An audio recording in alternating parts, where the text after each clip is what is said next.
네, 오늘 본문 말씀인 사무엘상 18장 1절로 12절을 보면 다윗을 두고 전혀 다른 마음을 품은 두 사람이 등장하지요. 아들인 요나단과 아버지인 사울입니다. 본문 말씀을 읽다 보면 정말 아버지와 아들이 맞을까 싶을 정도로 다윗을 대하는 두 사람의 마음이 달라도 너무나도 다르다는 것을 발견할 수 있습니다. 요나단은 다윗을 자기 목숨처럼 소중히 여기고 사랑했습니다. 이와 반면 사울은 다윗을 시기 질투합니다. 그래서 그를 제거하기 위해 수단 방법을 가리지 않습니다. 부자지간인데도 어떻게 이런 극명한 차이를 보이는 걸까요? 오늘 그 점을 함께 상고해 보고자 합니다. 먼저 요나단을 보면요, 신구약 66권을 통틀어 언약 체결을 가장 생생하게 보여주는 사건 중 하나를 들라 한다면 다윗과 요나단이 맺은 언약이지 않냐라는 생각을 해봅니다. 1절서부터 3절까지 다시 읽어드리자면, 다윗이 사울에게 말하기를 마침에 요나단의 마음이 다윗의 마음과 하나가 되어 요나단이 그를 자기 생명같이 사랑하니라. 그날에 사울은 다윗을 머무르게 하고 그의 아버지의 집으로 다시 돌아가기를 허락하지 아니하였고, 요나단은 다윗을 자기 생명같이 사랑하여 더불어 언약을 맺었으며.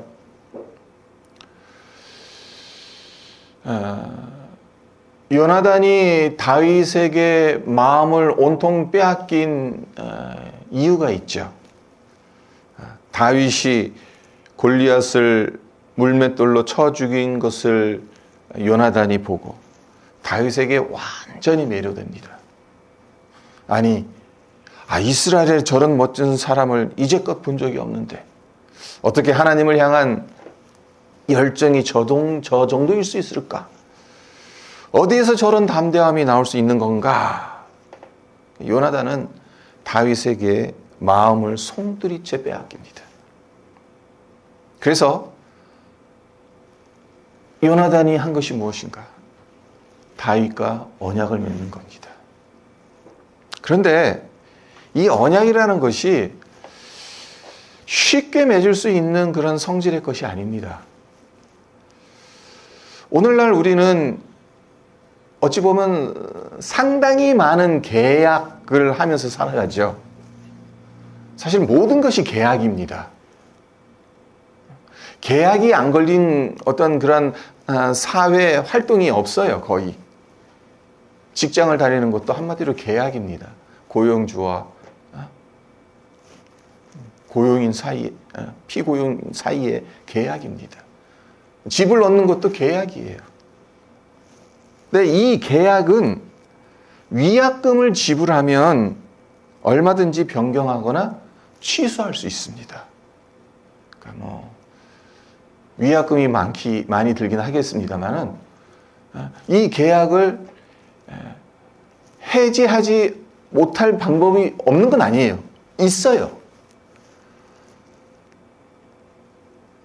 하지만 언약은 그런 성질의 것이 아닙니다. 일단 맺으면 자기 명예와 목숨을 걸고 끝까지 지켜야 하는 것입니다. 그러니까 누군가와 내가 언약을 맺었다. 내 중도에 내가 그 언약을 파기한다. 그럼 어떻게 되는 겁니까? 언약을 맺을 때 예전에 한번 그 말씀을 드렸습니다마는 짐승을 잡아다가 각을 뜹니다. 각을 떠서 그 사이로 두 사람이 지나갑니다. 만약에 이 언약을 지키지 않으면 이 각든 짐승처럼 내가 죽을 거다라는 의미입니다.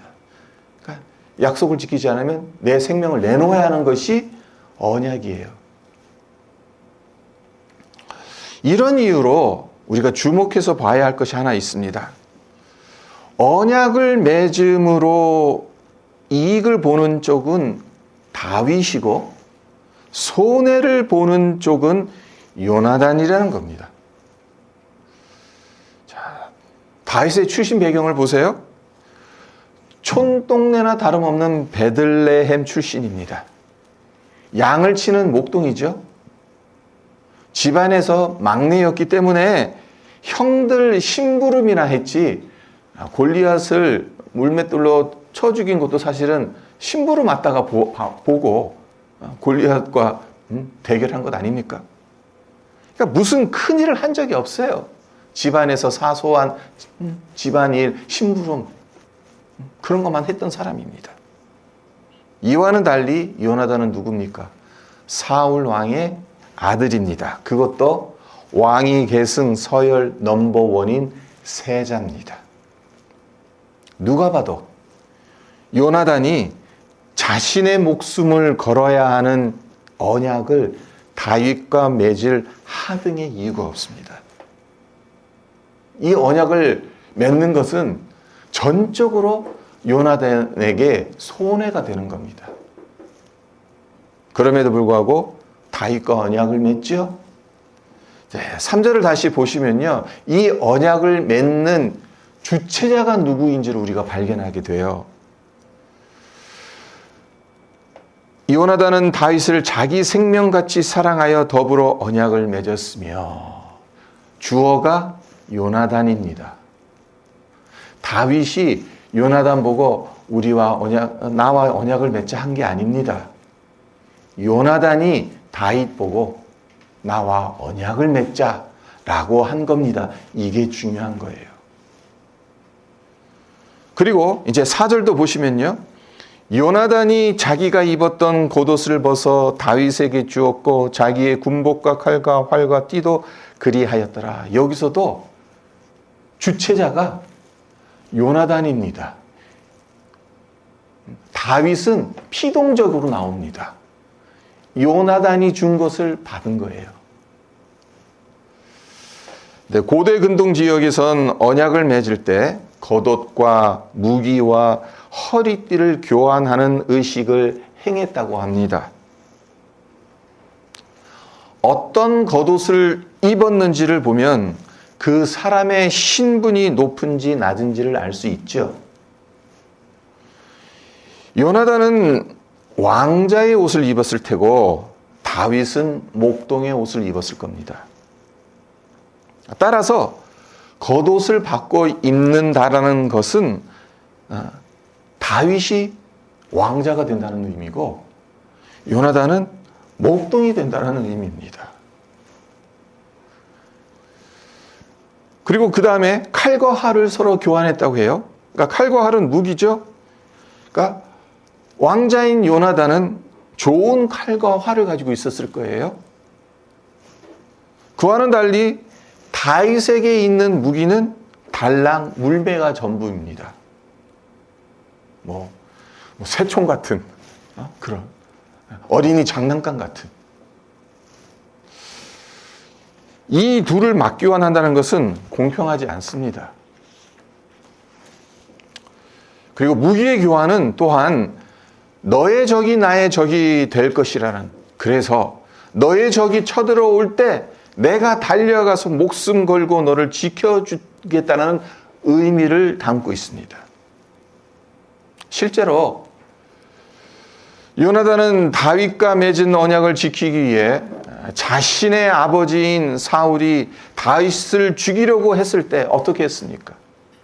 아버지 편에 서지 않았습니다. 다윗 편에 섰습니다. 끝까지 맞서서 다윗을 옹호했습니다. 그래서 사울이 요나단도 죽이려고 했어요. 마지막으로 허리띠는 힘을 상징합니다. 그러니까 허리띠를 맞바꾼다는 것은 힘의 교환을 의미하는 거예요. 근데 누가 더 힘이 세죠? 누구에게 더 큰 권세가 있습니까? 요나단이지 않습니까? 그러니까 이 허리띠를 교환한다는 것은 요나단이 다윗에게 자신의 권세를 양도한다라는 의미입니다. 그러니까 세자입니다. 원래대로 하자면 다음 왕이 요나단이 되어야 합니다. 근데 그 권세를 다윗에게 양도한다는 겁니다. 이와 같이 지금 언약을 맺은 주체자는 요나단이고 수혜자는 다윗이라고 봐도 전혀 틀린 말이 아닙니다. 그리고 이것은 요나단을 예수님의 그림자로 볼 수 있는 대목이기도 하다는 사실이 중요하죠. 요나단과 다윗 사이에 맺었던 이 언약은 불공평한 언약입니다. 다윗은 무조건 다 이익이 되는 수혜자고 요나단에게는 뭘 해도 손해가 되는 그런 언약입니다. 근데 예수님께서 우리와 맺은 언약을 보세요. 똑같죠. 우리는 뭘 해도 우리는 이익이 돼요. 예수님 입장에서는 뭘 해도 다 손해예요. 어느 정도로 손해를 보셨어요? 당신의 목숨까지 다 내어놓으시지 않았습니까?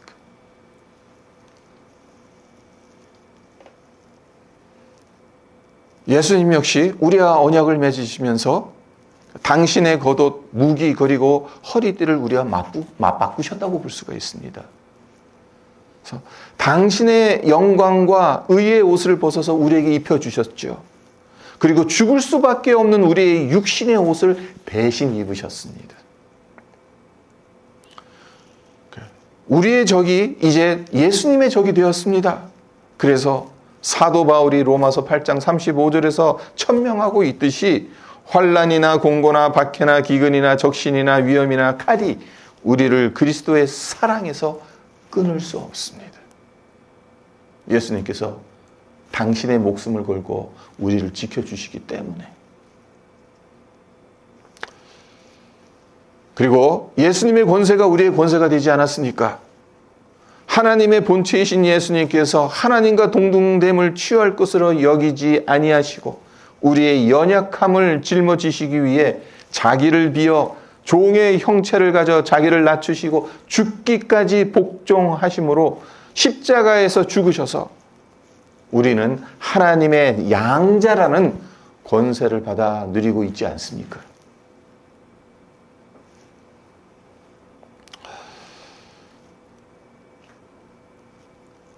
그러니까 요나단이 다윗과 맺은 이 언약은 예수님께서 우리와 맺은 언약의 그림자라고 할 수가 있습니다.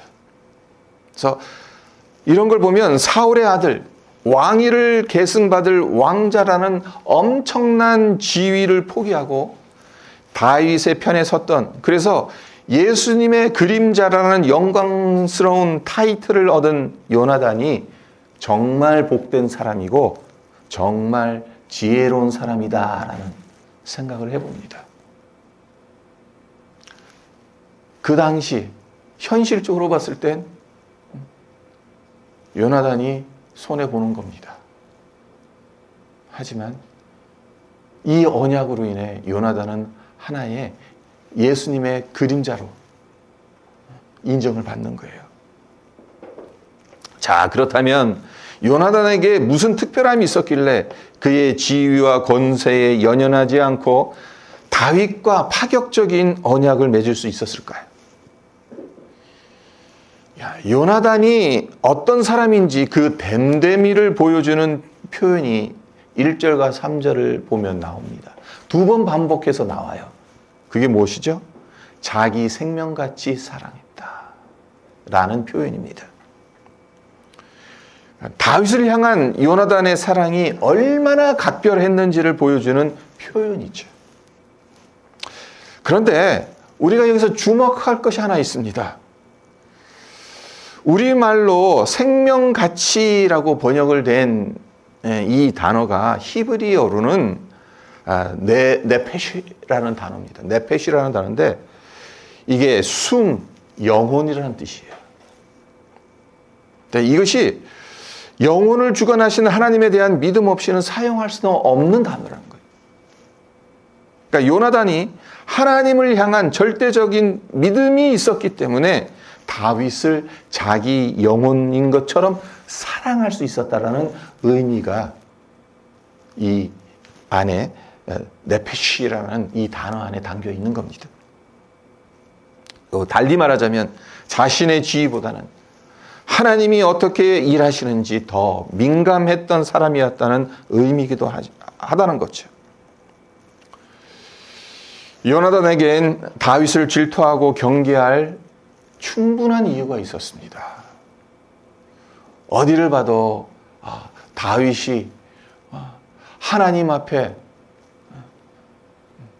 더 견고해 보이는, 사람들에게도 더 인정받을, 인기가 많은 그런 부분들.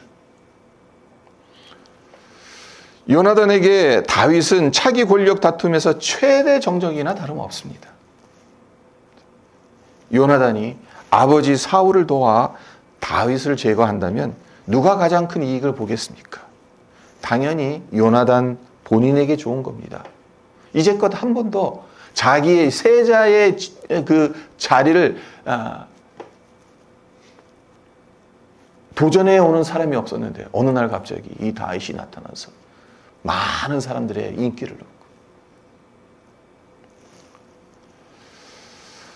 하지만 요나단은 그런 것에는 관심이 없는 겁니다. 하나님의 뜻이 어디 있는지 그에게 더 중요했습니다. 자기 자신이 다음 왕이 되느냐 안 되느냐 보다는 하나님은 어떤 사람을 원하시는지, 하나님의 뜻은 누구에게 향해 있는지, 이것이 요나단에게는 더 중요했다는 겁니다. 자, 이와 반면 그의 아버지 사울은 어떻습니까?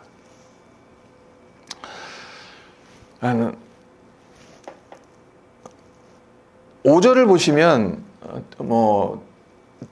사울이 처음서부터 다윗을 경계한 것은 아닙니다. 5절을 보세요. 다윗은 사울이 보내는 곳마다 가서 지혜롭게 행하매 사울이 그를 군대의 장으로 삼았더니 온 백성이 합당히 여겼고 사울의 신하들도 합당히 여겼더라. 그래서 골리앗을 쳐 죽이고 난 후에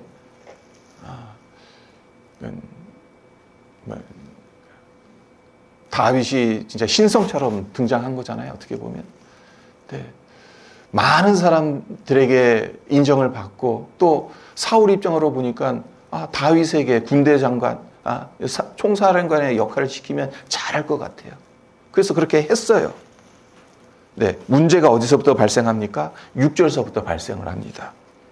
무리가 돌아올 때 곧 다윗이 블레셋 사람을 죽이고 돌아올 때에 여인들이 이스라엘 모든 성읍에서 나와서 노래하며 춤추며 소고와 경쇠를 가지고 왕 사울을 환영하는데, 참 재밌습니다. 표현이. 누구를 환영했다고 했어요? 이스라엘 모든 성읍에서 여인들이 나와서 노래하고 춤추고 소고와 경쇠를 가지고 누구를 환영했다고 했어요? 왕 사울을 환영했다고 했어요. 네, 7절을 보세요. 네, 왕 사울을 환영했다고 하는데, 여인들이 뛰놀며 노래하여 이르되 사울이 죽인 자는 천천히요 다윗은 만만히로. 속된 말을 해서 죄송합니다만 엿먹으라는 거 아닙니까? 사울을 지금 환영하고 있는데 누구의 공이 더 크냐는 겁니까? 사울이 죽인 자는 천천히 있지만 다윗은 만만이다. 그러니 사울이 기분이 좋겠어요, 안 좋겠어요? 당연히 안 좋겠죠. 자기를 지금 환영하려고 나온 이 자리에 사울을 높여줘야 되는데 자기보다 다윗을 높여주니까 불쾌하죠. 그래서 8절을 보세요. 사울이 그 말에 불쾌하여 심히 노하여 이르되 다윗에게는 만만을 돌리고 내게는 천천만 돌리니 그가 더 얻을 것이 나라 말고 무엇이냐. 그러면서 이제 9절을 보시면 아주 중요한 말이 나옵니다. 그날 후로 사울이 다윗을 주목하였더라.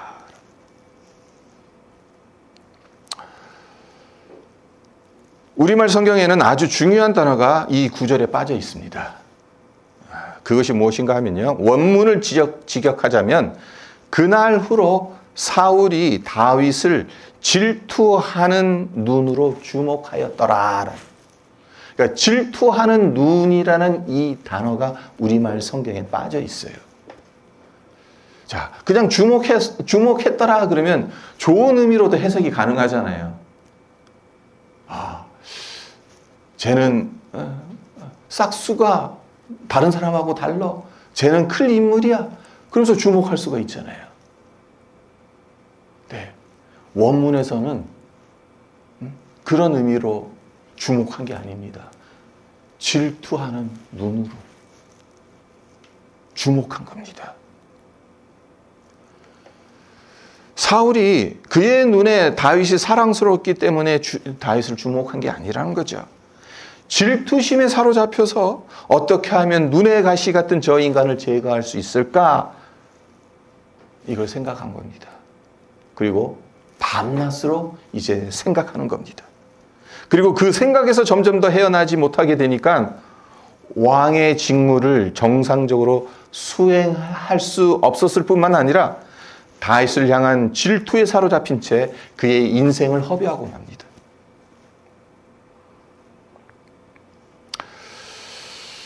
질투가 어느 정도로 무섭냐 하면요.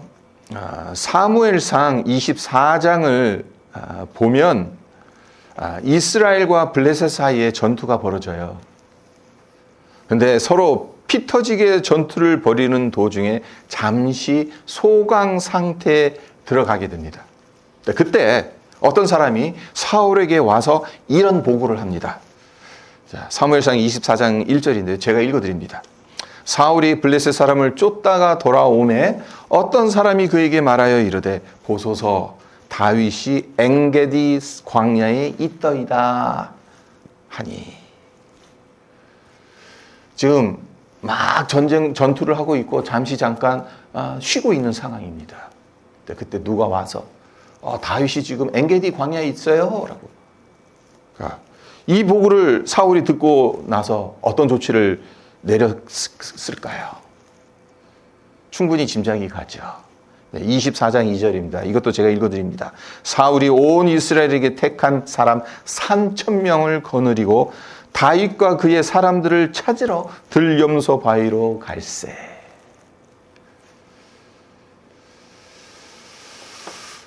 아직 블레셋과의 전투가 끝나지 않은 상태입니다. 모든 신경을 블레셋과의 전투에 쏟아 부어야 할 때입니다. 그런데 그런 와중에 전투를 하다 말고 다윗을 잡기 위해 엥게디 광야로 군사를 급히 이동시키고 있는 겁니다. 적과의 전투를 미뤄두고 등 뒤에 적을 내버려 둔 채 정적을 잡을 목적으로 군사를 옮긴다는 것. 이게 말이 됩니까? 등 뒤에서 블레셋이 쳐들어오면 어떻게 됩니까? 사울은 그냥 꼼짝없이 당할 수밖에 없어요. 그걸 모르겠습니까, 사울이? 그런데도 뭐에 쓰였는지, 다윗이 엥게디 광야에 있다고? 그래, 가서 잡아오자. 그렇게 된 겁니다. 질투는 이렇게 무서운 겁니다. 이성을 잃어버리는 거예요. 왕의 직무를 온전히 감당하지 못하는 자리로 내모는 겁니다. 하지만 사울이 처음부터 그런 사람이었습니까?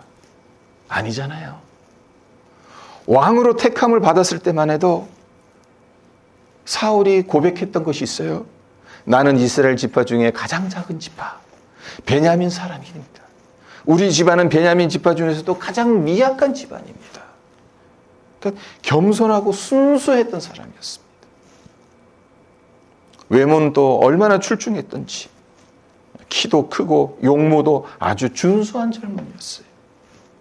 그랬던 그가 왕이 되자 변하죠. 자기 자신을 위해서 기념비를 세웁니다. 하나님의 말씀을 2번이나 불순종합니다. 그리고 그 결과 하나님께 버림을 받게 되죠. 그에게 임하셨던 성령님이 떠나십니다.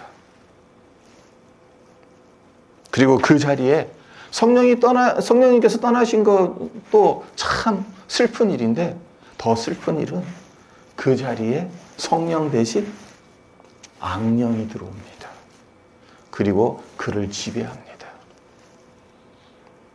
그래서 오늘 본문인 사무엘상 18장 10절로 11절로 다시 돌아가서 보면요. 그 이튿날 하나님께서 부리시는 악령이 사울에게 힘있게 내림에 그가 집안에서 정신없이 떠들어대므로 다윗이 평일과 같이 손으로 수금을 타는데 그때에 사울의 손에 창이 있는지라 그가 스스로 이르기를 내가 다윗을 벽에 박으리라 하고 사울이 그 창을 던졌으나 다윗이 그의 앞에서 2번 피하였더라.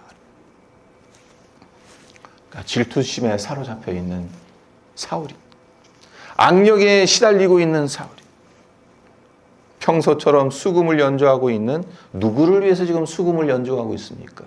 그러니까 앞장을 보면요, 16장인가 17장 이렇게 보면 악령에 시달릴 때마다 다윗이 와서 수금을 켜주면 평안함을 얻었어요, 사울이. 그래서 이날도 사울이 그냥 번민하고 머리가 막 어지러운 거예요. 그래서 다윗이 이제 수금을 틀어주면서 그 마음의 평안함을 가져주려고 했던 거예요. 근데 이날따라 악령이 아주 강하게 사울 가운데 임합니다. 그래서 다윗이 더 이상 좋은 사람으로 안 보이는 거예요. 그가 들고 있던 창으로 다윗을 죽이려고 하죠. 근데 다윗이 2번이나 피했다고 하지 않습니까? 너무나도 안타까운 점이기는 합니다만은 이때부터 사울의 인생은 완전히 나락으로 치닫습니다. 이 순간부터 그는 다윗을 잡아 죽이는 것, 여기에 그의 모든 에너지와 시간을 쏟아붓습니다. 질투는 그 대상에게 자신의 모든 에너지를 집중시키는 특성이 있습니다. 주야로 말씀을 묵상하는 것이 아니라 어떻게 하면 저 인간을 처단할 수 있을까?